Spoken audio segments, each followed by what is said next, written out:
yo feliz de verdad de estar con ustedes.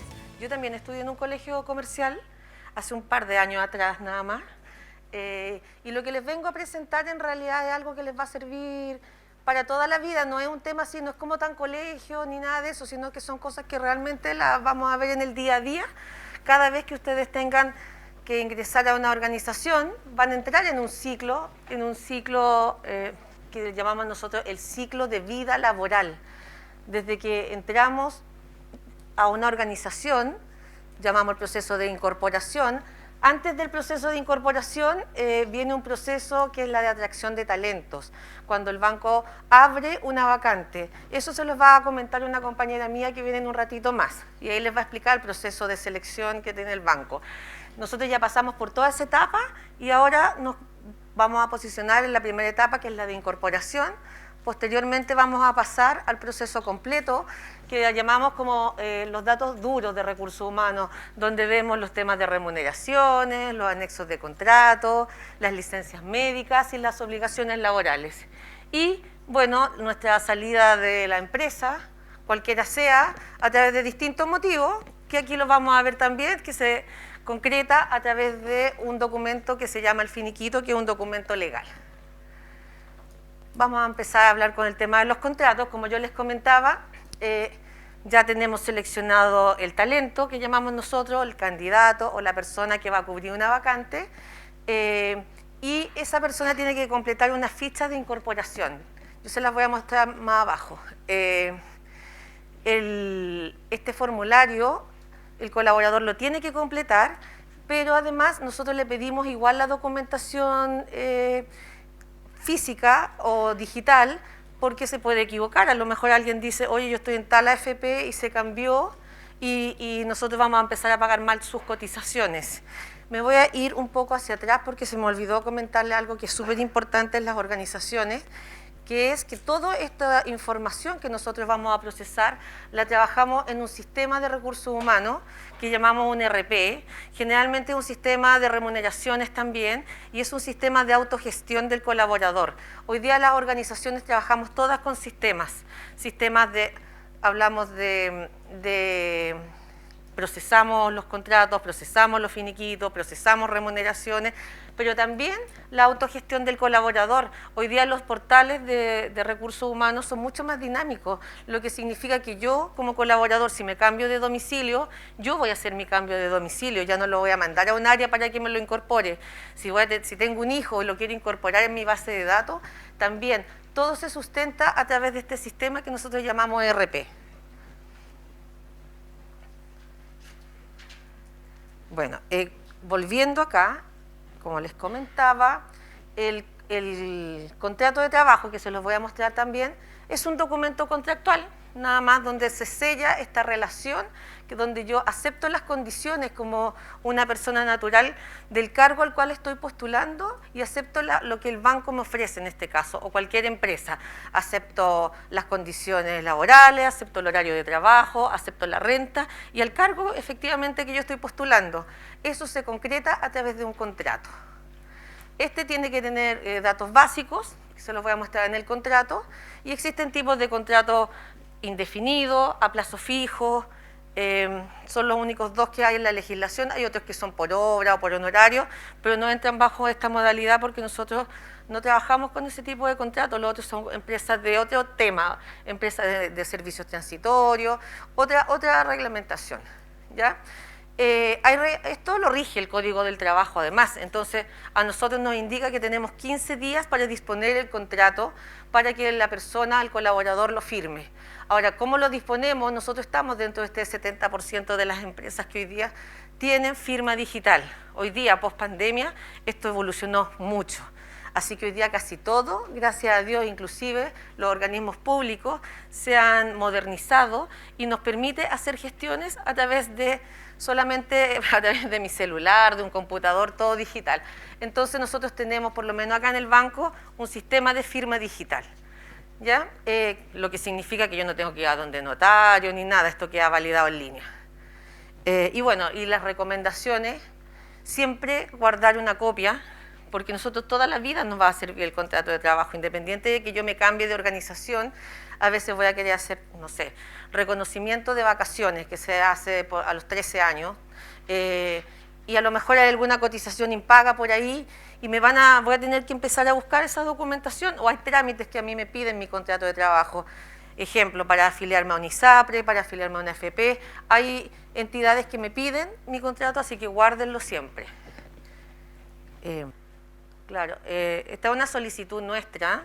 Lo primero tenemos los antecedentes personales, que es lo que yo les comentaba, que igual la vamos a completar y igual vamos a mandar la documentación de respaldo, porque con esta información nosotros vamos a construir la información del colaborador.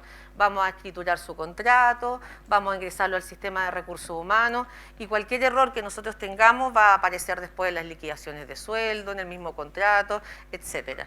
Después tenemos, marido, si me ayuda a bajar. Nosotros, por ejemplo, le ponemos si ha postulado antes. Estas son preguntas que a nosotros nos interesan. Si la persona ha postulado anteriormente al banco. ¿Y por qué? Porque queremos saber por qué quiere ingresar a nuestra organización.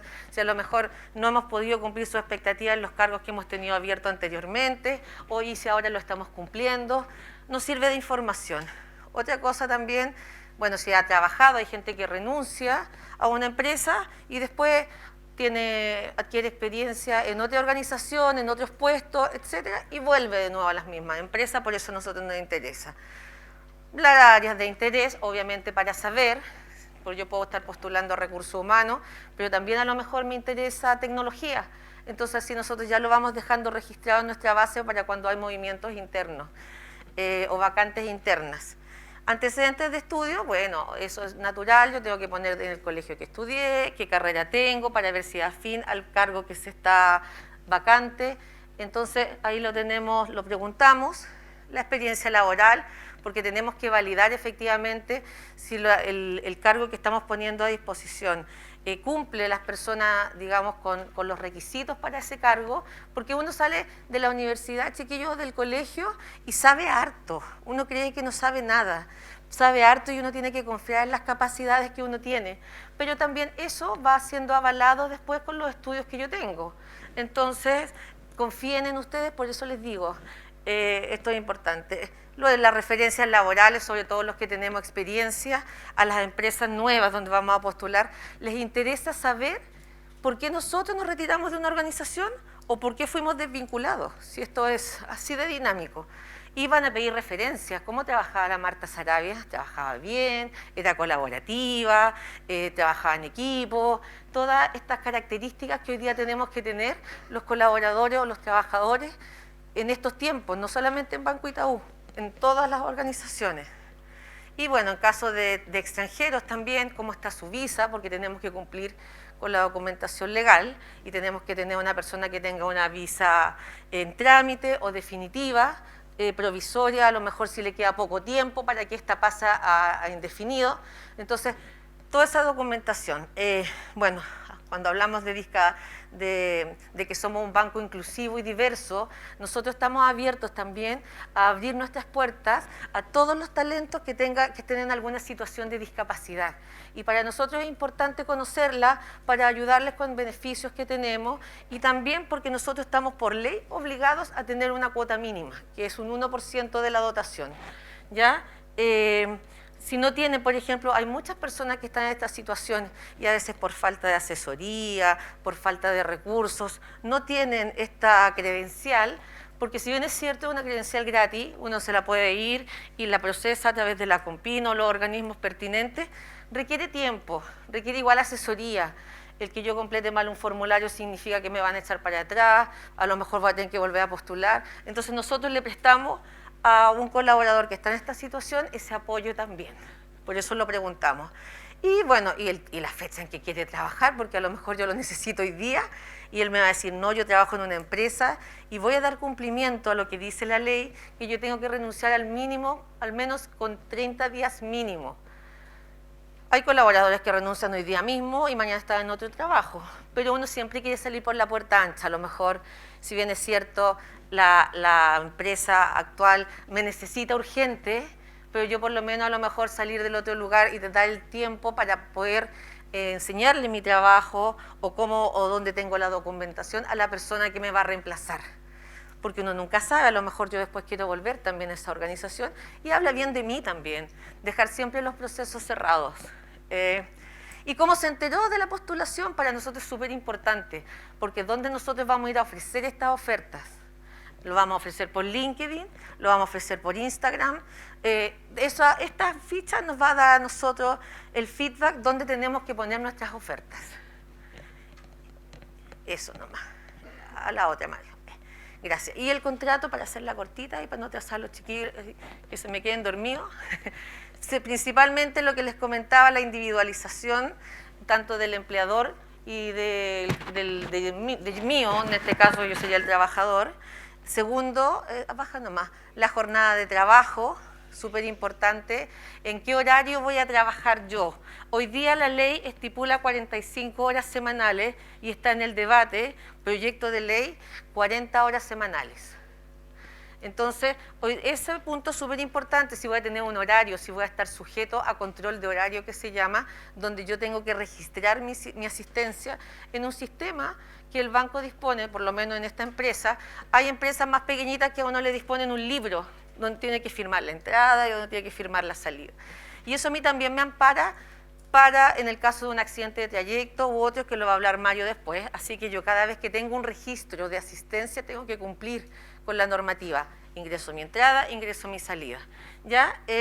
Bueno, el sueldo que quiero, que me van a pagar, también va a quedar registrado en este contrato. Y bueno, y hartas condiciones especiales, digamos, que tienen los contratos de trabajo. Cámbiame nomás, Marito. Bueno, mientras tanto les voy a explicar que, por ejemplo, las empresas también tienen un sistema de gratificación. Las empresas que tienen utilidades están obligadas a pagar gratificación en un 25 o en un 30%, depende de la modalidad de la empresa. También se estipula en el contrato de trabajo.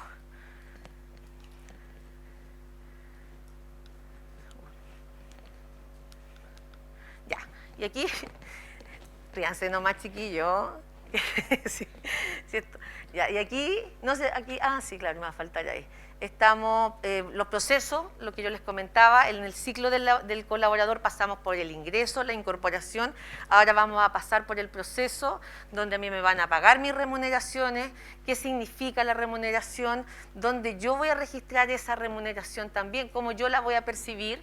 Vamos a ver los anexos de contrato, rapidito, las obligaciones legales, y las licencias médicas, que es un documento legal también y que a todas las organizaciones nos impactan, tanto como empresa como persona, porque yo me puedo enfermar también y tengo que saber qué trámite hacer para poder presentar mi licencia médica. Marito, ¿me ayuda ahí con el vínculo, porfa? Esta es una liquidación de sueldo, o sea, ¿algo apreté yo? Ahí sí, ya. Esta es una liquidación de sueldo. En realidad las liquidaciones de sueldo, chiquillos, vienen hace años y son las mismas siempre. Cambia que tienen el logo de la empresa, cambia a lo mejor, obviamente, los datos del empleador, los datos míos de individualización, porque obviamente mi liquidación, con esto a mí se me van a pagar mis cotizaciones legales. Y aquí se abre la liquidación de sueldo en dos haberes. Existen los haberes imponibles y tributables y los haberes no imponibles y no tributables. Y los haberes es lo que yo recibo de pago, ya es lo que a mí me va a pagar el empleador. Los haberes imponibles son aquellos haberes a través de los cuales legalmente yo tengo que tributar. Me tienen que descontar un porcentaje para mis cotizaciones legales de la AFP, para mi seguro de salud, para mi AFC, en base a esto. El monto imponible, que eso va variando todos los años. Y se varía, lamentablemente varía en UF, y tiene un tope legal de alrededor de, creo que estoy cerca de la 89 UF. Y los no imponibles, que también están indicados por ley, no es que yo como empresa defina si el haber es imponible o no es imponible o tributable, eso lo define la ley a través del Código Tributario. Por lo tanto, estas asignaciones, si bien es cierto, constituyen renta, no tributan, se recibe el líquido. Y en los descuentos también se abren en dos, en los descuentos legales y los descuentos personales, o aquellos que en los cuales yo he tomado voluntariamente un producto con alguna empresa. Por ejemplo, un préstamo, nosotros estamos adheridos a la Caja de Compensación de los Andes. Las empresas se adhieren a las cajas de compensación, no las personas, ¿ya? Entonces, estas cajas de compensación son cajas de previsión social, donde tienen muchos beneficios para los trabajadores de una empresa. Dentro de ellos tienen convenios, descuentos, etcétera, y además tienen préstamos que los dan a una tasa preferencial y ellos instruyen a la empresa para que sea descontada en mi liquidación de sueldo. Los anexos de contrato es cualquier actualización de información relevante que ocurra con respecto a las condiciones iniciales por las cuales yo fui contratada. Ejemplo, a la Martita Sarabia la vamos a nombrar, no sé, jefe de recursos humanos. Entonces eso va a quedar escriturado en un anexo de contrato. Y le van a subir el sueldo, también va a quedar escriturado, maravilloso. Y también esto está regido por ley, no es que las empresas quieran hacer anexos de contratos, no, inclusive nos obligan legalmente a hacer una actualización al año donde se mueven principalmente los datos de remuneración y actualizaciones. Lo que nunca va a cambiar a través de un anexo de contrato es la fecha del contrato. Yo puedo tener muchos anexos de contrato, pasar por distintas áreas dentro de una organización, pero siempre voy a mantener mi fecha de ingreso, a menos que renuncie y me cambie de empresa. Y las obligaciones legales, como se las mencioné anteriormente, bueno, las cotizaciones legales que me descontaron en mis liquidaciones de sueldo, las tengo que pagar a una AFP, las tengo que pagar a un ISAPRE o las tengo que pagar a FONASA. ¿Obligadamente tenemos que pagar a la AFP? Sí, hoy día por ley todos tenemos que pagar un porcentaje a la AFP, que es un 10% que va al Fondo de Capitalización Individual, y un porcentaje para salud, sí, también, un 7% nos obliga a la ley. Yo puedo tomar el plan de salud que yo quiera y con el valor que quiera, no inferior a mi 7% imponible, siempre superior. ¿Ya? Y esto, como les decía, va en una definición legal. Y las licencias médicas, que se las quiero mencionar porque nos vamos a enfermar en el transcurso de esta vida laboral, y las vamos a ver a continuación. ¿Qué es una licencia médica? Es un documento a través del cual yo justifico mi ausencia a trabajar por estar enfermo o por medida preventiva. Justamente tuvimos la suerte, yo digo la suerte, de vivir la pandemia, y suerte porque estamos acá, y suerte también porque vamos a quedar en los libros de historia. Yo siempre leía las pandemias de España, etcétera, y yo decía, ay sí, ya pasen rápido historia. Hoy día soy parte de la historia, y eso también es algo que uno tiene que va adquiriendo en su experiencia de vida. Entonces, si yo estoy con una medida preventiva, estoy sujeta, tengo síntomas de COVID, bueno, hoy día ya está mucho más abierto porque estamos todos vacunados, vamos a la cuarta dosis, tenemos nuestros pases de movilidad, pero hasta hace un poquito tiempo atrás, si yo tenía estos síntomas, no podía ir a trabajar porque era una medida preventiva que yo no podía contagiar al resto de mis compañeros. Por lo tanto, a mí me podían otorgar una licencia médica sin estar enfermo, a lo mejor tenía tos, a lo mejor solo tenía fiebre y no me sentía incapacitado, igual me tenía que quedar en mi casa. Ahora, ¿qué beneficio tiene una licencia médica? La licencia médica me reemplaza mi sueldo cuando yo estoy enferma. Pero eso, aquí igual la legislación es un poco injusta, por llamarla así, porque el pago de sobre los 11 días, a mí me pagan una licencia médica completa. O sea, lo que yo gano por sueldo sobre 11 días. Cuando tengo una licencia inferior a 11 días, hay los 3 días que se llaman los 3 primeros días que no me los paga nadie, como sueldo, pero sí como cotizaciones. La entidad que paga la licencia médica, ya sea un ISAPRE o FONASA, está obligado a pagar mis cotizaciones. Lo que a lo mejor no me va a pagar, no a lo mejor, lo que definitivamente no me paga es la parte de mi sueldo. Y existen requisitos también, tener un mínimo de 6 meses de afiliación al sistema previsional, ustedes son jóvenes, el sistema de ustedes de AFP, y tener 3 meses cotizados dentro de estos 6 meses. Si yo no cumplo uno de estos 2 requisitos, no tengo pago de licencia médica. Ahora, ¿qué tipos de licencias médicas tengo?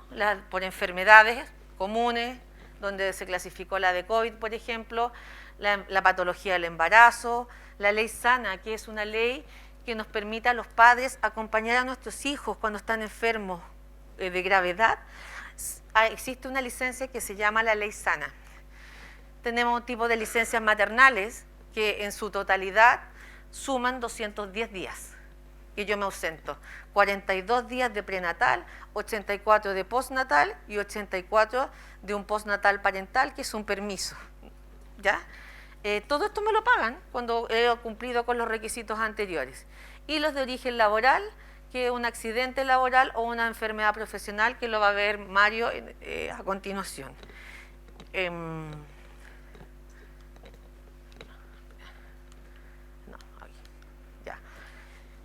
¿Cómo nos llegan a nosotros las licencias médicas a las empresas?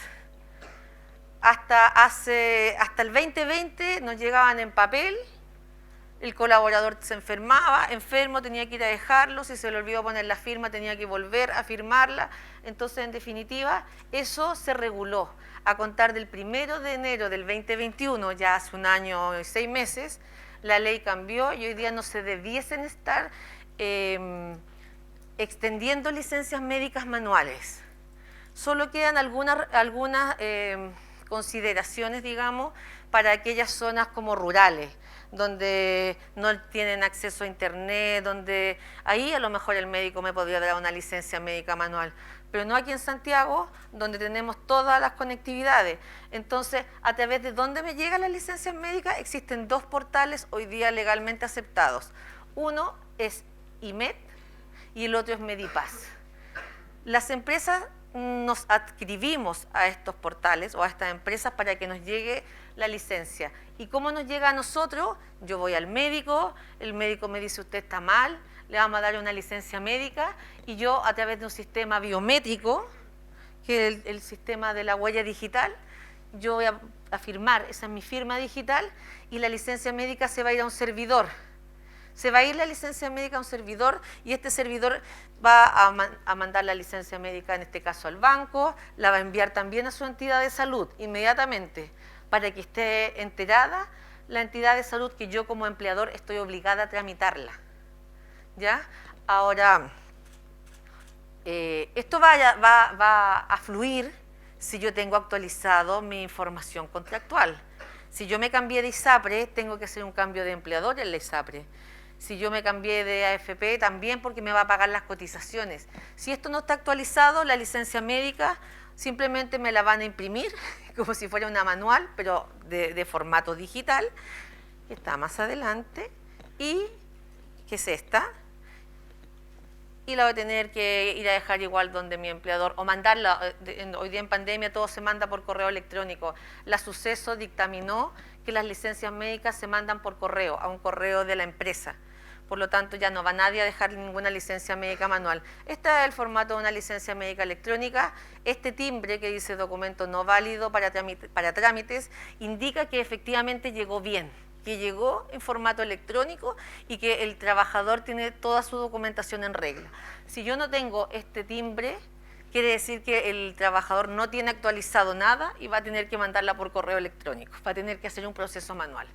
¿Y cuáles son las ventajas? Bueno, que son sin errores porque el sistema tiene la información ya validada, la firma en línea, agilizar nuestro proceso de tramitación. Antes nosotros teníamos que recibir la licencia, llevarla, completarla, llevarla a la entidad de salud, si la rechazaban ir a buscarla, llamar al trabajador, etc. Hoy día todo eso se fue, se agilizó. Y bueno, además sirve para que estas entidades de salud resuelvan más rápido. Y el pago del SIL también lo puedan percibir en menor tiempo. Antes se demoraba mucho. Este es el portal, rápidamente se los voy a mostrar. Esto es el portal electrónico a través del cual nosotros tramitamos una licencia médica. Tenemos un root y una clave de administrador. Acá llegan todas las licencias médicas de nuestros colaboradores. Acá está individualizada la empresa. Seleccionamos la licencia, ingresamos la información, la tramitamos y se fue. Y el flujo de una licencia médica, bueno, yo voy al médico, lo primero, me van a preguntar de qué ISAPRE estoy, etc. Si la licencia médica es aprobada, sigue el flujo rapidito, check, y me la pagan. Si la licencia médica no es aprobada, tengo que apelarla. Tengo la obligación de apelar las licencias médicas, porque es mi plata y yo estoy enferma, no estoy haciendo mal uso de una licencia médica.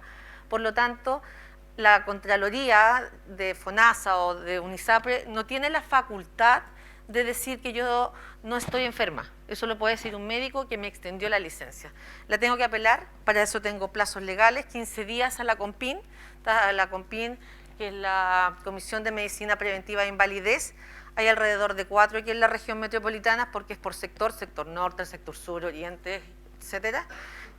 Hoy día, gracias a Dios, por eso les digo, partí diciéndole que todos los organismos nos habíamos modernizado, entonces también las apelaciones se hacen en línea.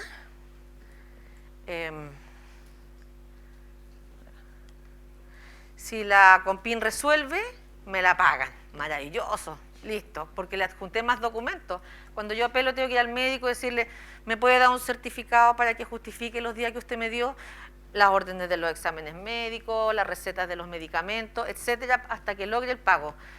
Si no, porque puede ser que la COMPIN diga, no, o sea, usted no está enferma, en los documentos que usted presentó, todavía a mí no me confirman que su licencia médica efectivamente está bien. Por lo tanto, me la vuelve a rechazar la COMPIN y la tengo que apelar a la Superintendencia de Seguridad Social, que es la última instancia donde yo puedo apelar a una licencia médica. Bueno, dicho eso, antes de pasar a hablar y para terminar rápidamente mi presentación, las licencias médicas hay que apelarlas por dos motivos. Una, porque yo necesito mi plata, que acuérdense que me pagaba una remuneración, y dos, por el pago de las cotizaciones legales. Si yo no apelo una licencia médica, aparte de quedarme sin plata, porque hay gente que dice, ay, ya, chao, no voy a ir por 2 días, no voy a ir a apelar, me va a quedar mi plan de salud impago y eso va a generar deudas y las deudas las cobran después con multas. Entonces siempre hay que apelar una licencia médica. Y bueno, para terminar el ciclo laboral también, nos encontramos lamentablemente, no sé, con el finiquito. No sé si lamentablemente, porque hay motivos a través de los cuales yo puedo renunciar a una empresa, a mí me pueden despedir efectivamente, o estoy con un contrato a plazo fijo, por lo tanto se me acabó el contrato y eso yo lo sabía con anticipación. El finiquito, al igual que el contrato, hay que firmarlo, es un documento legal, es el único documento a través del cual yo termino mi relación laboral. Y ese documento me va a servir a mí después para ir a las instituciones a la ISAPRE a avisar que ya no me descuenten y no me siga generando deuda, a la AFC a cobrar mi subsidio de cesantía, para todos los trámites. Entonces también, cada vez que ustedes se cambien de organización, cierren y vayan a firmar su finiquito. El cálculo de los finiquitos también está dado por ley, se considera una base de cálculo para pagar. En el caso de una renuncia voluntaria, a mí solo me van a pagar las vacaciones legales. Las vacaciones legales son 15 al año y se devenga 1,25 por mes. Esa es la fórmula. 1,25 multiplicado por 12 meses me da 15 días hábiles. ¿Ya?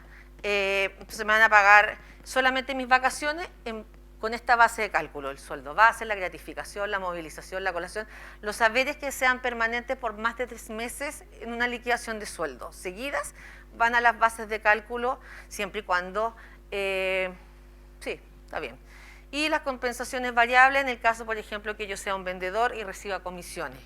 ¿Ya? Este proceso también nosotros lo manejamos en nuestro ERP. También tenemos la suerte de ingresar la documentación, se genera el finiquito y se va a la notaría donde va un colaborador y firma frente a un representante legal y ahí cerramos nuestra relación laboral. Y eso tengo con respecto a lo que es gestión de personas. No sé si tienen alguna duda que se las pueda resolver, alguna consulta. Cuando el COMPIN rechaza una licencia médica, ¿dónde tendría que ir el colaborador o el trabajador? O sea, hoy físicamente a ninguna parte porque todavía estamos en modo pandemia y todo es online. Tiene que apelar a la Superintendencia de Seguridad Social, que es aquella que legisla y que dictamina también todas las instrucciones hacia todo el sistema de salud, inclusive los pagos de licencias médicas. Hay 5 años, las personas que estamos afiliadas a ISAPRE tenemos 5 años para apelar a la superintendencia una licencia. Y pasa esto, yo apelo a la suceso, que le dicen la suceso, y a veces me rechaza. Yo vuelvo con más antecedentes médicos y ahí aprueba. Entonces no bajen los brazos si alguna vez le rechaza una licencia médica a la suceso, siempre hasta el final. Uno puede apelar aproximadamente unas 3 veces siempre y cuando vaya adjuntando nueva documentación de respaldo. Ahí. ¿Otra pregunta? Ahí tiene el joven.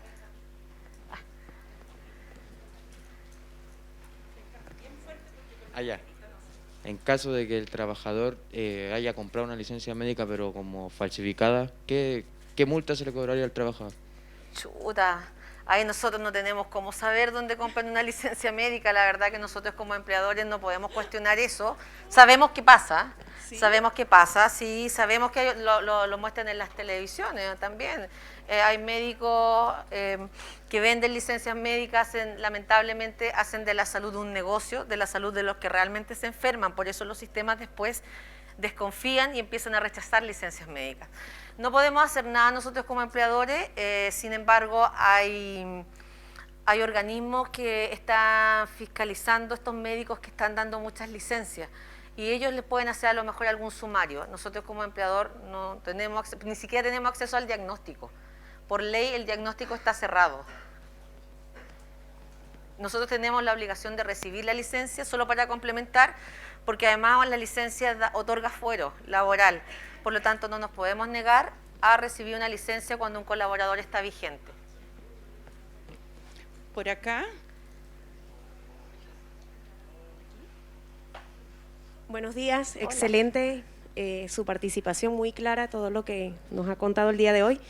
Muchas En cuanto gracias. a esto de la pandemia, usted nos dijo que en menos de 11 días de licencia no lo paga nadie, pero cuando una persona se contagia de COVID, ¿es una licencia que se paga? Sí, es así, es que esa es la Esa es la excepción, excepción de la- efectivamente, sí. de la Es regla. la única excepción que ha habido en este país, por lo menos desde que yo estoy en el mundo laboral, que se han pagado las licencias médicas, y es más, que las instruyeron pagarlas a las entidades de salud, porque hay algunas que las paga el gobierno, y esta instruyó a las ISAPRES, por ejemplo, que son entidades privadas, a pagarlas.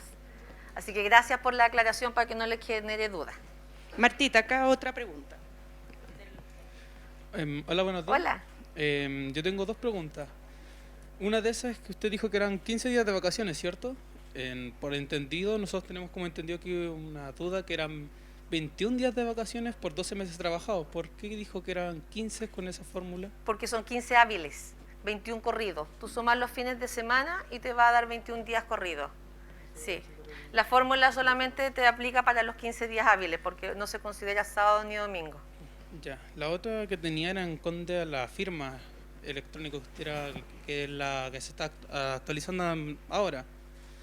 Se corre como un tipo como de riesgo al firmar esa firma, como que yo firmo eso, pero de la nada esa firma puede ser mal usada por la entidad o llegar a otro tipo, más que la firma presencial frente a la entidad.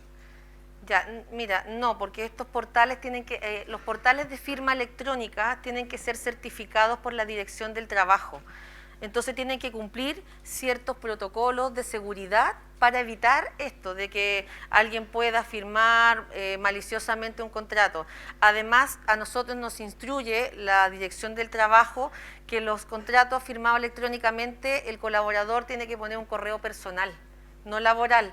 Por lo tanto, yo voy a tener siempre acceso a mi contrato y a mi documentación, aunque me vaya de esa empresa. Así que no hay posibilidad de que se altere esa información, a menos que sea un portal no certificado, como el médico de ahí de Benjamín, creo que sí.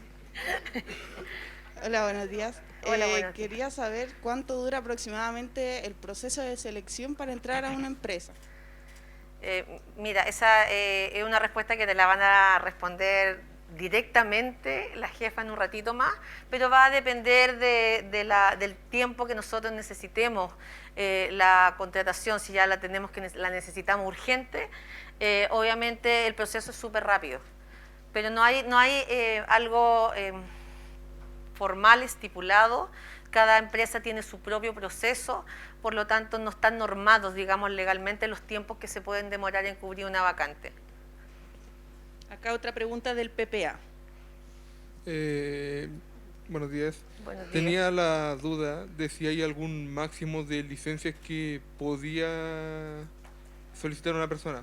Porque yo personalmente, cuando acompañaba a mi madre a pedir licencias, veía a otras personas que estaban tirando licencias durante años.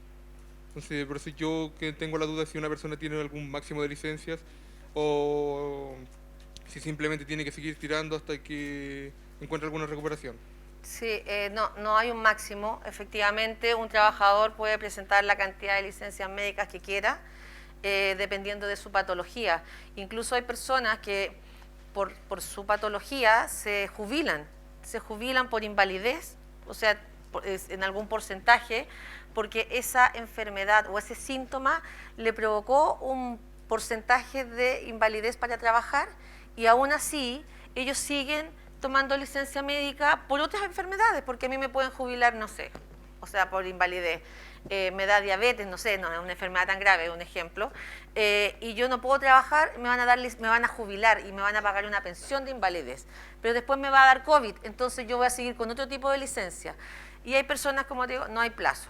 Hasta la idea es que el colaborador se recupere, obviamente, hasta que ya se sienta capaz de reintegrarse a trabajar. Acá tenemos otra consulta de Anita del Villar. Hola, buenos días. Hola, Muy Anita. interesante la charla. Coincide gracias. bastante con las materias que se le pasa a los estudiantes, así que yo creo que va a ser un buen refuerzo, al menos para nosotros como profesores. La consulta es, ¿qué pasó justamente en la pandemia con respecto al teletrabajo en el banco? ¿Qué pasó con los contratos? Esa es la consulta. Ya, a nosotros, bueno, la pandemia nos pegó fuerte, somos 5.200 en la dotación, empezamos a ver las noticias en enero, en febrero, decíamos, chuta, vamos a comprarnos mascarillas, vamos a anticipar la vacuna de la influenza, porque nosotros tenemos muchos beneficios también donde cuidamos a nuestros colaboradores, y ya un día así como 20 de marzo, ya todos para la casa, porque ya... y nos fuimos al sistema de teletrabajo sin saber nada, porque no había acá, nosotros no teníamos, habían algunos cargos muy específicos que podían tener esta modalidad, pero el resto de nosotros, y me incluyo, no tenía la experiencia del teletrabajo, entonces me pasan un computador, el banco me manda una silla, etcétera, porque también la ley me dice que si yo estoy en teletrabajo, me tiene que proporcionar los accesorios, digamos, los PC, la silla, etcétera, para poder trabajar, porque me tiene que seguir cuidando. Tuvimos la suerte de tener una buena experiencia. Frente a eso iban surgiendo distintas normativas del teletrabajo. Hoy día podemos decir con orgullo, a 2 años de la pandemia, que Itaú es el único banco a nivel nacional que se quedó con la modalidad de teletrabajo para el 80% de la dotación que tenemos. Solamente presencialmente se generaron 3 modalidades: la modalidad remota, que es la teletrabajo 100%, la modalidad híbrida, donde yo tengo que ir a un par de días porque tengo que completar algunos procesos, y la modalidad presencial, ejemplo, las sucursales, yo tengo que atender a mis clientes y mis clientes van todos los días. Entonces, nosotros, gracias a Dios, tuvimos una buena experiencia con el teletrabajo, siempre alineado a lo que la ley obviamente va sacando en el día a día. Acá del Colegio Enrique Alvear, Manuel, el coordinador. Hola, buenos días, Martita. Hola, Manuel. Tengo 2 preguntas para ti. Una es si hay un proceso distinto, por ejemplo, para egresados de universidad o trabajadores que tienen su primer trabajo e ingresan al banco, si hay un proceso distinto comparado con alguien que tiene experiencia. Y el otro, comentaste tú sobre las 40 horas, si el banco está teniendo alguna medida como para ir preparándose, probablemente esto se va a aprobar, o cómo lo ves tú, esto de los 40 horas en el banco. Ya mira, Gracias. voy a responder de atrás para adelante. Las 40 horas a nosotros de verdad no nos va a afectar mucho. Nosotros trabajamos siempre, nuestro horario ha sido de 42 horas, porque nosotros tenemos la suerte de tener nuestra hora de colación considerada dentro de la jornada laboral. Entonces no hacemos como otros empleadores que parcializan las jornadas, no sé, de 9 a 2 y de 4 a 6, donde sacan la hora de colación y para dar cumplimiento a las 45. Entonces a nosotros, gracias a Dios, no nos va a afectar tanto. Obviamente ya estamos trabajando en eso y después, bueno, para no darles más, a futuro les voy a mostrar los beneficios. Entonces nosotros tenemos harto con temas de flexibilidad y de tiempo, así que nada, estamos esperando que la ley salga ahí como para sumarnos nomás. Y la otra pregunta que me hiciste, que se me olvidó. Ah, sí, hay, bueno, el banco abre periodos de práctica profesional, se publican en estas redes sociales que yo les mostré en Instagram, en LinkedIn, para jóvenes universitarios. Y bueno, nosotros también, Anita, hacíamos una práctica de 2 semanas también con los jóvenes. Y yo participé con una niña y de verdad a mí me encantó, estaba súper bien preparada. Ella se motivó harto. Y salió súper contenta, y yo creo que estamos siempre abiertos, porque cuando hablamos de la diversidad, no solo hablamos de la diversidad de género, hablamos de la diversidad de conocimiento, de las diversidades de opinión, entonces siempre alguien que pueda aportar, bienvenido sea. Ya, Martita, te agradecemos y vamos a darle paso ahora a Mario Herrera, que es de prevención de Gracias. riesgo.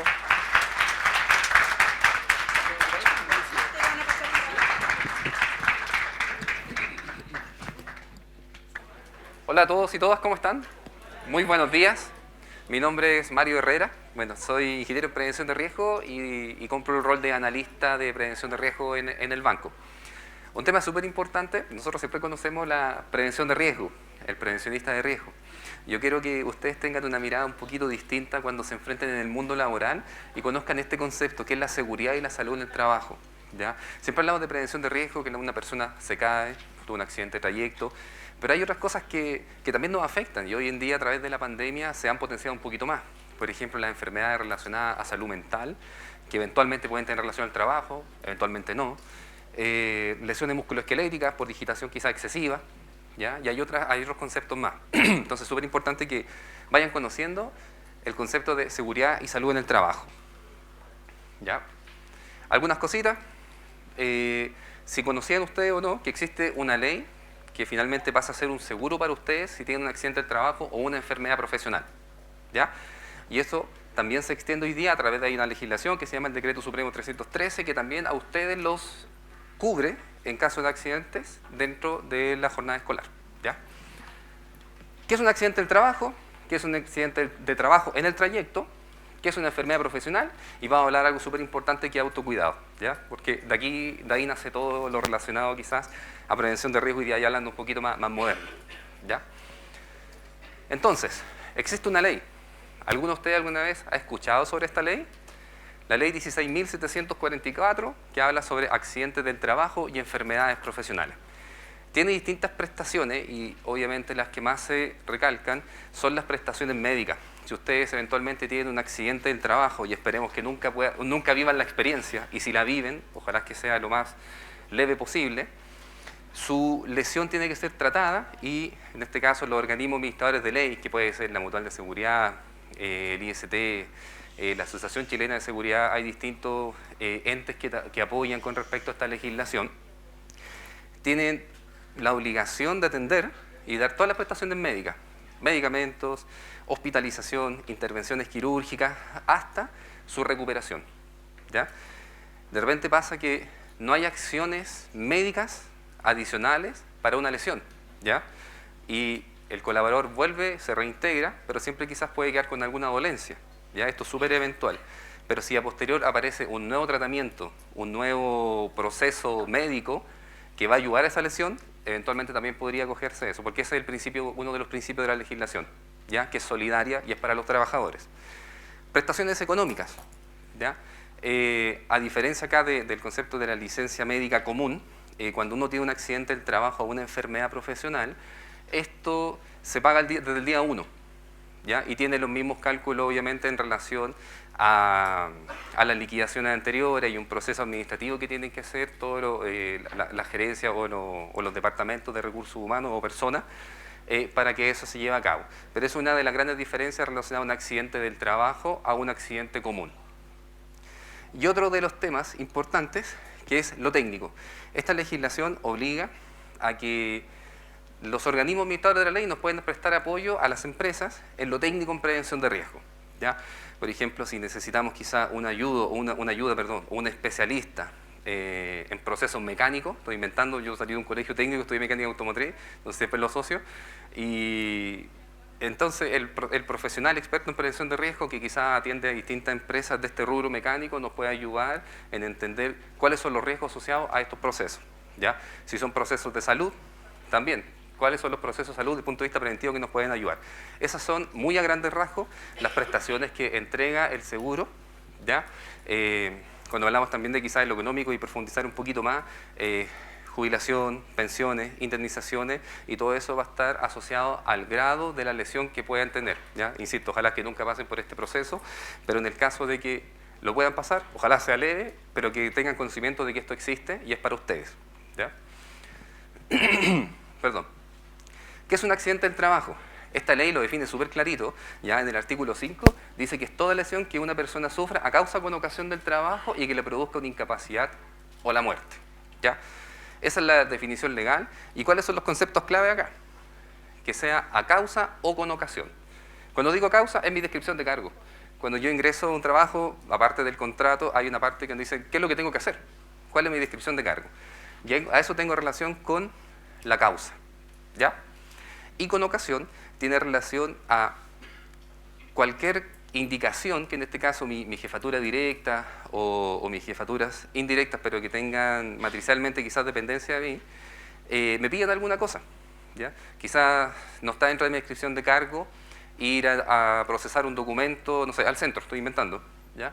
Pero si se lo solicitan, obviamente uno lo va a hacer, ¿ya? También tiene relación a la ocasión, ¿ya? Esos son los conceptos clave respecto a un accidente del trabajo. Si no cumplo con esos requisitos, de que sea a causa o con ocasión y que haya provocado una incapacidad, no debería caer en el concepto de esta definición, ¿ya? Y pasaría a ser, en estricto rigor, un evento común, ¿ya? Ahora, es súper importante que todos los accidentes son casos a casos, ¿ya? Siempre hay otras matices que se pueden revisar, pero esa es la definición de un accidente del trabajo. Por otra parte, tenemos qué es un accidente del trabajo, pero en el trayecto. ¿Ya? Dentro de este mismo artículo 5, la definición de accidente del trabajo dice que son los accidentes, trabajo en el trayecto, dice que son lo ocurrido en el trayecto directo de ida y regreso, entre la habitación y el lugar de trabajo. Aquí también salen algunas matices.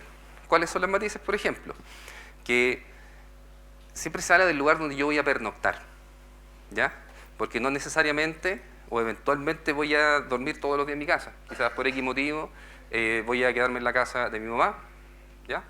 Y como ese fue el lugar donde dormí y me voy hacia mi lugar de trabajo, también sería un accidente de trayecto, ¿ya? También insisto que hay muchas matices, pero se entiende el trayecto directo, no hay tiempos, ¿ya? Antiguamente se hablaba de un tiempo, pero hoy día hay lamentablemente un accidente vehicular y el tránsito sube de 1 hora promedio a 2 o 3 horas promedio, ¿ya? Entonces el tiempo ya no es un tema, lo importante es que el trayecto haya sido directo, ¿ya? Cuando hay desviaciones, estas desviaciones eventualmente pueden ser acogidas como accidentes del trabajo en el trayecto, siempre y cuando estén declaradas, haya una habitualidad o permanencia. Un ejemplo súper práctico, porque no todo, si voy de salir del trabajo y paso quizás a comprar, no sé, el pancito para llegar a tomar once a la casa, no vendría siendo porque no hay una habitualidad, no hay una permanencia, no tiene relación al trabajo, pero pongamos un ejemplo de que hay una sala cuna que otorga la empresa. Entonces hay una habitualidad donde yo voy a buscar y a dejar a mi hijo, ¿ya? Y después irme a mi casa. Entonces ahí también podría haber una eventualidad de que sea un accidente de trabajo en el trayecto. El accidente del trabajo y el accidente del trabajo en el trayecto tienen las mismas coberturas que ofrece la legislación, ¿ya? Cuando hablamos de lo médico, lo económico y lo técnico. Tenemos qué es una enfermedad profesional, ¿ya? Esta misma legislación, en su artículo 7, dice que una enfermedad profesional es la causada de manera directa por el ejercicio de la profesión. Y ese es un concepto clave cuando hablo del ejercicio de la profesión. Llevándolo a este ejemplo nuevamente de quizás procesos mecánicos, cuando hay mucho ruido se puede producir una hipoacusia, ¿ya? Y eso está relacionado a la exposición que tengo, cuánto tiempo estoy yo sometido a ese ruido y cuánto del ruido que existe. Entonces ahí hay conceptos que hablábamos de la dosis, cuánto me llega a mi oído, y eso eventualmente podría ser una enfermedad profesional. Si por X motivo, sobrecargas quizás de trabajo, que hoy día no me están permitiendo desarrollarme de forma normal, por X motivo estoy en un departamento que hay 10 personas y estoy inventando, que quedaron 2 o 3 personas por diversos motivos, quizás de salud, esa recarga quizás podría afectarme, ¿ya? Y eventualmente podría ser una enfermedad relacionada a salud mental, ¿ya? Insisto, todo esto tiene las mismas coberturas, y una de las diferencias grandes respecto a la enfermedad profesional y al accidente del trabajo, ese es el proceso para la calificación. Los accidentes del trabajo y las enfermedades profesionales los califican los organismos administradores de la ley, ¿ya? Para quienes quizás no conozcan ese concepto, pero insisto que es la H, la Mutual, el IS y el IST, ¿ya? Esos son los organismos administradores y ellos califican, ¿el accidente es del trabajo o no es del trabajo? ¿La enfermedad es profesional o no es profesional? ¿Ya? Un accidente del trabajo normalmente se valida con sus propios hechos. Yo como colaborador puedo ir directamente al organismo administrador que está adherido a mi empresa e indicar que tuve un accidente del trabajo, ¿ya? Entonces, frente a esa lógica, lo van a atender y obviamente si su posterior investigación, si todos los hechos son coherentes, la calificación va a ser que es laboral, ¿ya? Cuando hay una enfermedad profesional, se abre un estudio que es mucho más amplio, ¿ya? Y normalmente, cuando hay una enfermedad asociada a ruido, y va a depender también de qué enfermedad puede ser, si es que es asociada a ruido, normalmente se piden evaluaciones de ruido, qué es lo que está haciendo la empresa respecto a esto, cuáles son los tiempos de exposición, los niveles de presión sonora, ejemplo, y ahí se define si es una enfermedad profesional o no. Si es relacionado a salud mental, hay un proceso donde psicólogos, médicos participan en distintas entrevistas para poder definir si lo que comenta el colaborador tiene relación al trabajo o no, y todo esto se pasa a una comisión médica que es imparcial, que totalmente lo manejan los organismos administradores de la ley y dicen es o no es ley, ¿ya?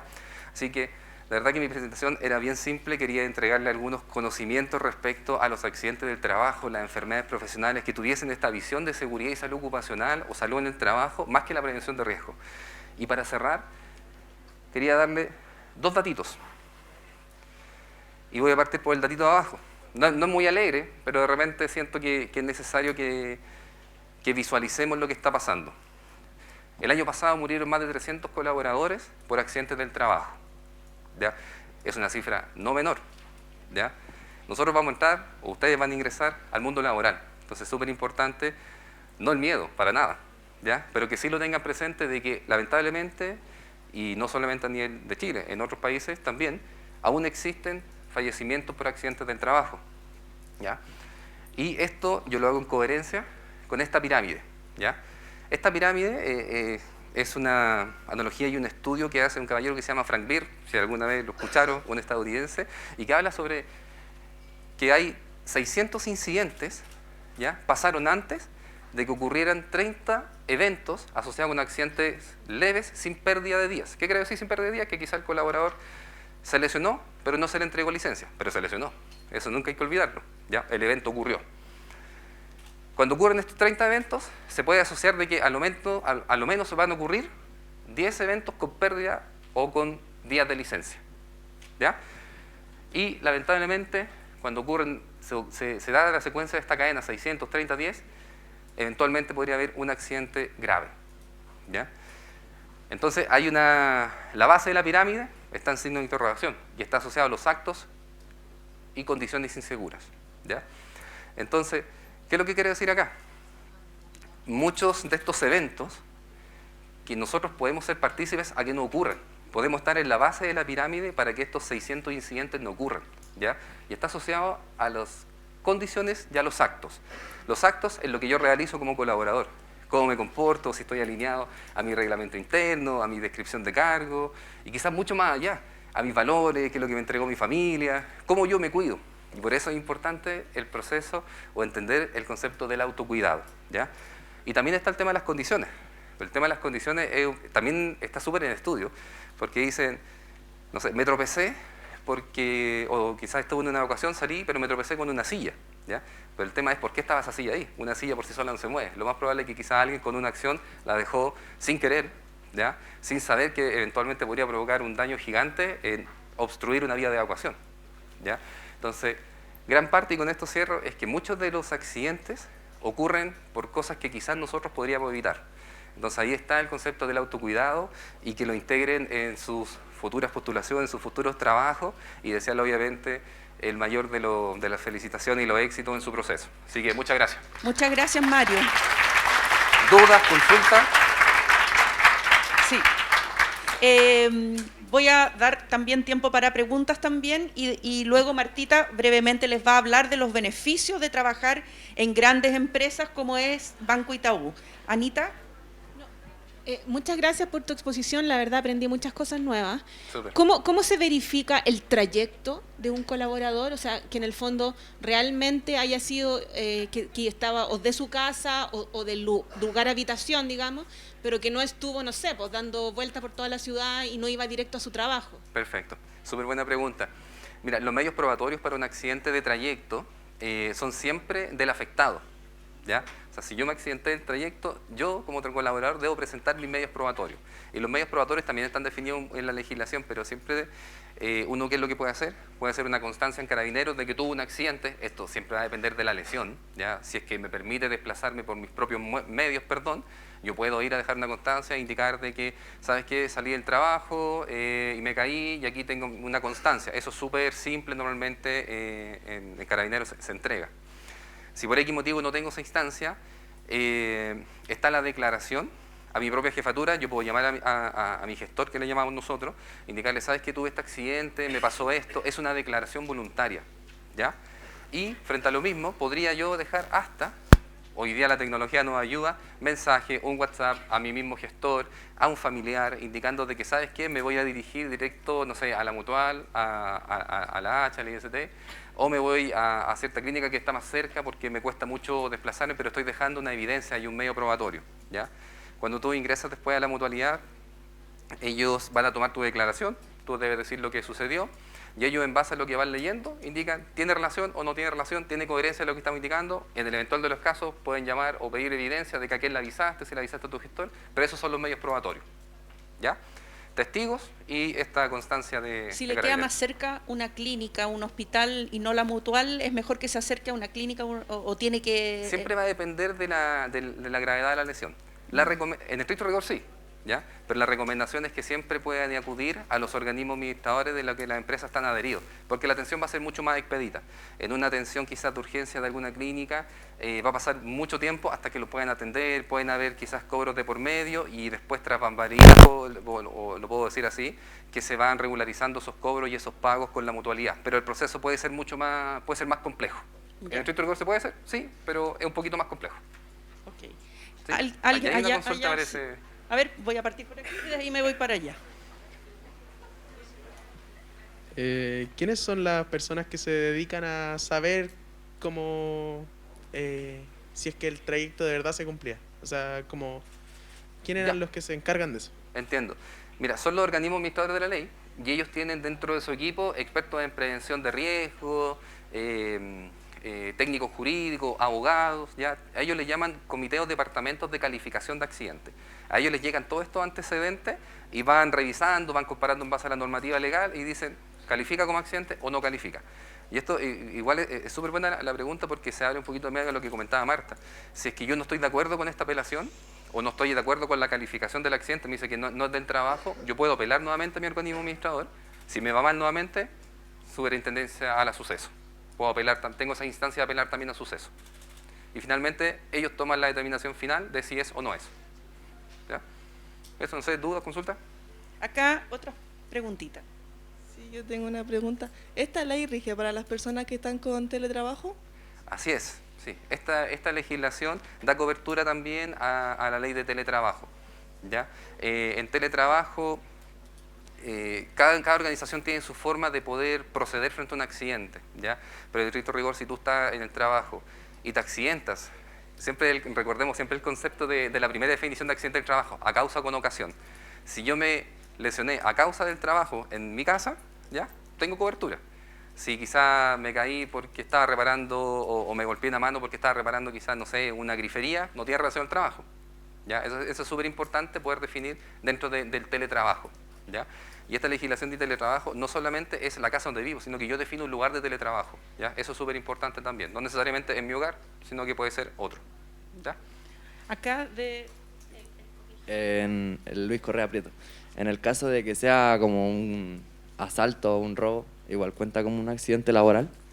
Así es, también tiene cobertura por un accidente del trabajo. Uno nunca está deseando de que lo puedan asaltar o pueda vivir una experiencia de ese tipo, ¿ya?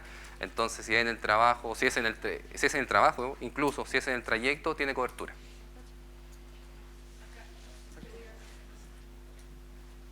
Bueno, hola. Hola, hola. Mi pregunta es sobre el acoso laboral. Yo te hablo del autocuidado, pero en caso de que yo sufriera acoso laboral y me afectara psicológicamente, ¿eso lo cubre también o no? Mira, en estricto rigor sí, pero es súper importante definir que cada organización tiene sus procesos de declaración, ¿ya? No sé, hay alguna empresa, por ejemplo, como nosotros tenemos un departamento compliance, está nuestros mismos gestores, siempre es importante poder notificar o, ¿cómo puedo decir? Sí, declarar lo que está sucediendo, ¿ya? Pero en estricto rigor eso pasaría a ser una enfermedad profesional o un accidente en trabajo por estrés postraumático, ¿ya? Está relacionado a las dolencias de salud mental que le llamamos nosotros, pero sí tendría cobertura si está relacionado al trabajo. ¿Ya? No sé si respondí, ¿alcanzo? ¿Sí? Sí. Acá, al final otra. tiene cobertura. Mario, acá. ¿Sí? ¿Dónde? Gracias, Hola. Mario, por tu charla. Una consulta. Nosotros en un colegio a veces hacemos actividades recreativas y participamos los profesores con los estudiantes jugando voleibol, baloncesto. ¿Qué ocurre si, por ejemplo, yo me caigo en un partido y no es en ocasión de mi trabajo, porque yo no soy profe de educación física? ¿Constituye un accidente laboral o yo tengo que de manera personal tramitar la licencia y ver lo de mi accidente o lo que me suceda en ese caso? Bueno, muy buena pregunta y que bueno, relacionado al rol docente. Si bien es cierto, no está en la ocasión, no está en la descripción del cargo, no en la causa, pero sí hay una ocasión. ¿Ya? Esto es desde mi punto de vista. Insisto que todas las enfermedades o los accidentes los califica el organismo administrador. Pero bajo lo que tú me dices, tendría cobertura. O sea, hay una actividad que está organizada por el mismo colegio, ya donde deben participar todos los profesores, los alumnos deben estar en supervisión. Entonces, y si te hace partícipe de eso, está dentro de la coordinación del evento, por decirlo de una forma. Entonces sí tendría cobertura. Sí. Sí. Eso, no sé si hay alguna duda, consulta. ¿Sí? Okay. Hola, buenos días. Hola. Una pregunta. En caso, se supone que cuando hay un accidente laboral, siempre que hay como una pequeña investigación por el suceso o cómo sucedió el accidente. ¿Funciona así también como en la empresa, como un trabajador de casa como particular? ¿Funciona de la misma manera o son totalmente entidades distintas en la ley? Tú me comentas sobre una trabajadora de casa particular. Sí, y también sobre la investigación que hacen en caso del accidente laboral. Perfecto. Mira, acá el trabajador de casa particular es súper específico, ya, pero efectivamente también debiese haber un proceso, porque si bien es cierto, el empleador pasa a ser quien lo contrata. ¿Ya? Entonces, cobertura frente a accidente del trabajo sí tiene. ¿Ya? Relacionado a la investigación, lo más probable es que va a depender del evento, la magnitud, ¿ya? Es el nivel de la investigación. Pero en estricto rigor sí hay cobertura y sí debiese haber un proceso de investigación, por lo menos por una declaración voluntaria que se hace, que para el concepto de nosotros se llama declaración de accidente del trabajo, ¿ya? Y respecto a los procesos de investigación de accidentes, todos los accidentes deben ser investigados, ¿ya? Estos accidentes o la investigación finalmente proporciona los antecedentes y da las causas. La verdadera razón de la investigación de accidentes, esto se hace como metodológicamente sin buscar culpables, porque lo que le interesa a nosotros, quizás como ya está llevándolo más a detalle, es cuál fue la causa que originó este accidente, ¿ya? Y todos estos antecedentes se presentan en este caso al organismo administrador de ley y ellos califican, pero todos los accidentes se deben investigar. Bueno, muchas gracias, Mario, démosle un muchas aplauso. Gracias. Bien. Vale. Ya, Martín. Y ahora los dejo nuevamente con Martita, bien cortito, para que vean los grandes beneficios de pertenecer a una empresa grande. Es que no quiero dejar pasar esta oportunidad para decirles y mostrarles que cuando uno postula un trabajo a una empresa, no todo es lucas, no todo es sueldo. Siempre uno tiene que ver qué más nos ofrece esa empresa. Y no quiero dejar de pasar esta oportunidad, porque probablemente el día de mañana también van a estar postulando a Itaú. Y quiero que tengan conocimiento de que nosotros trabajamos en una tremenda oferta de beneficio, una oferta de beneficio que va en cuidado de nuestros colaboradores, en cuidado de su grupo familiar. también para atraer gente al banco. Nos interesa atraer a las mejores personas, los mejores talentos, que se llama, a trabajar acá en Itaú. Y para eso nosotros nos motivamos y hacemos un tremendo esfuerzo para tener toda esta oferta que yo les voy a mostrar. ¿Y cómo lo vamos haciendo? Diseñamos un programa de acuerdo al grupo etario de las personas, de acuerdo si son casados, son solteros, etcétera, cuáles son sus intereses. Recogemos toda esa opinión de los colaboradores y vamos armando nuestra oferta de beneficios. Desarrollamos políticas de vida, de calidad de vida, para cuidarlos también, para que Mario no nos vaya a retar, no nos vayan a pasar una multa y que se nos enferme un colaborador. Programas de reconocimiento social también, porque pucha que rico que a uno le digan que hace bien las cosas. Y además que se lo digan públicamente como lo hace el banco. Y bueno, salud laboral ya le dimos mucho. Oh, ahí está, ya. Rápidamente, ¿qué beneficios tenemos para la familia? Tenemos bonos de vacaciones, bonos de nacimiento, salas cuna, que si bien es cierto, sala cuna es un beneficio legal, nosotros tenemos un bono que además le deja a las colaboradoras que puedan estar con su hijo en la casa. Pagamos ayuda de jardín infantil para los niños cuando cuando cumplen 2 años, ya no hay ningún pago por ninguna empresa legal, por lo tanto nosotros contribuimos a nuestras colaboradoras pagando un jardín infantil. También tenemos gift card de Navidad para los hijos de nuestros colaboradores, permiso, tiempo, aquí vienen los tiempos, tiempo para salir más temprano si estoy embarazada, tiempo para reintegrarme en un periodo a una jornada más acotada, el primer mes que yo me tengo que reintegrar de cuando dejé ya a mi bebé, cuando me reintegro.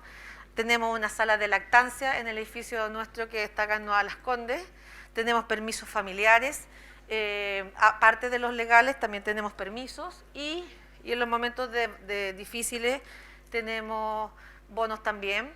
En tiempo, como yo les decía, las 40 horas nos viene a sumar nomás, porque en definitiva nosotros tenemos hoy día, tenemos harto beneficio en tiempo, tenemos días adicionales a las vacaciones legales, tenemos días adicionales a los viernes que amamos, los viernes de verano nos retiramos temprano, los días viernes nos retiramos a las 3, eso alarga mi fin de semana para estar con mi familia y para hacer las cosas que a mí me gustan. Cuando estoy de cumpleaños, tengo mi tarde o mi mañana de cumpleaños y además la puedo sumar a un beneficio que sacamos este año, que es de 32 horas o 4 días libres. Por lo tanto, yo puedo sumar también. Tengo los aguinaldos de septiembre, de Navidad. También cuidamos a los colaboradores, le tenemos un seguro de salud y de vida en caso que un colaborador fallezca, deja protegida a su familia, a su grupo familiar. Pagado 100% por el banco también. En licencias médicas sí pagamos los 3 primeros días nosotros como banco. No los paga la ley, pero sí los pagamos nosotros. Tenemos ahí en calidad de vida, tenemos pausas saludables. Paramos en la mañana a las 11 de la mañana, salimos los que estamos en la casa, nos tomamos un cafecito, respiramos, tomamos vitamina D, a las 4 de la tarde también. También tenemos actividades online para estas pausas saludables, donde me dicen estírese, elongue, etcétera, para contribuir a mi salud. En deporte y recreación también tenemos hartos talleres, tenemos escuelas para los niños, el Itaú Kids, que llamamos las escuelas de invierno y de verano, donde yo llevo a mi hijo, se lo paso a alguien del banco y nosotros lo llevamos a Kidsania, lo llevamos al cine, mientras el papá está trabajando. En ahorro como banco, además, que no podía, por eso estábamos muy motivadas por contarle. Yo como por trabajar en el banco, además soy cliente del banco. Por lo tanto, cualquier problema que yo tenga con mi cuenta corriente, tengo que levantarlo porque así también atendemos bien a nuestros clientes, pero también tengo beneficios.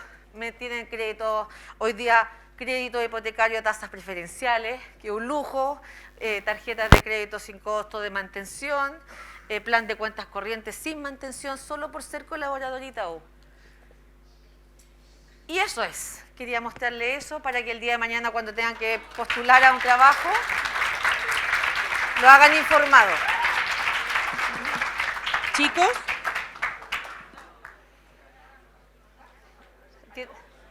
¿alguien tiene alguna consulta o se quiere ir al break? Ya, unas breves consultas de la docente Julia. Hola, buenos días. El tema de hacer carrera, pero dentro del banco, de la posibilidad de ascender o de de seguir estudiando, proyectarse dentro de la institución. Sí, por supuesto. Eso te va en una charla que viene una compañera mía que va a hablar de desarrollo. Efectivamente hay programas de capacitación y uno puede ir ascendiendo. Estos son principalmente los beneficios que tenemos relacionados a mí como persona. O sea, si bien es cierto, el desarrollo personal y profesional es también un beneficio, pero esto va más ligado como en mi vida diaria. Sí. Quería hacer una pregunta con respecto a la práctica, porque nosotros somos de cuarto medio y tenemos práctica profesional. Y nosotros sabemos que hay cupos limitados. Yo quería saber si si no queda y uno está interesado en la práctica en Itaú, se puede como postular aparte para poder tener Por más supuesto. posibilidades. Bienvenido a todos los talentos. www.trabajanitaú.cl. Ahí están el portal para que todos puedan postular. Están las vacantes, están los requisitos que se requieren y está abierto a postular cualquier persona.